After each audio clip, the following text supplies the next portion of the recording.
फुलंब्री विधानसभा मतदारसंघाच्या आमदार अनुराधाताई चव्हाण आणि त्यांचे पती सार्वजनिक बांधकाम विभागाचे मुख्य अभियंता अतुल चव्हाण यांनी मोठा घोटाळा केल्याचा आरोप करत सरपंच मंगेश साबळे यांनी रस्त्यावर आंदोलन केलंय। फुलंब्री तालुक्यातील आळंद येथील मुख्य महामार्गावर त्यांनी हे आंदोलन करत आरोप केला आहे।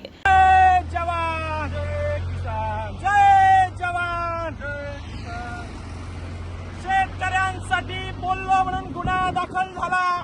मग अतुल चव्हाण यांनी केलेला 4000 कोटीचा घोटाळा, अनुराधाताई चव्हाण आणि अतुलजी चव्हाण यांनी मिळून केलेला 250 कोटीचा घोटाळा।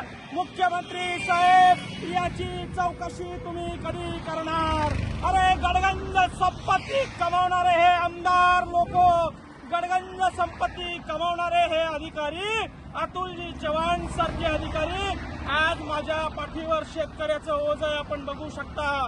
शेतकऱ्याच्या खांद्यावरचं कर्ज घेऊन या ठिकाणी आम्ही निघालेलो आहे।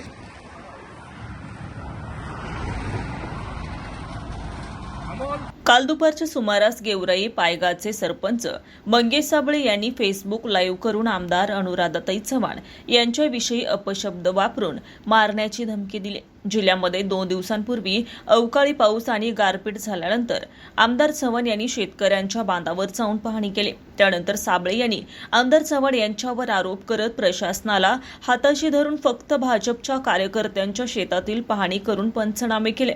या प्रकरणावर बोलताना त्यांचा तोल सुटून थोबाड फोडण्यात येईल असं अपशब्द वापरून मारण्याची धमकी दिली। यानंतर ते आक्रमक झाले असून त्यांनी चक्क चव्हाण परिवारावर भ्रष्टाचाराचे आरोप करत आंदोलन केलंय। Bureau report PJ Marathi news Phulambri.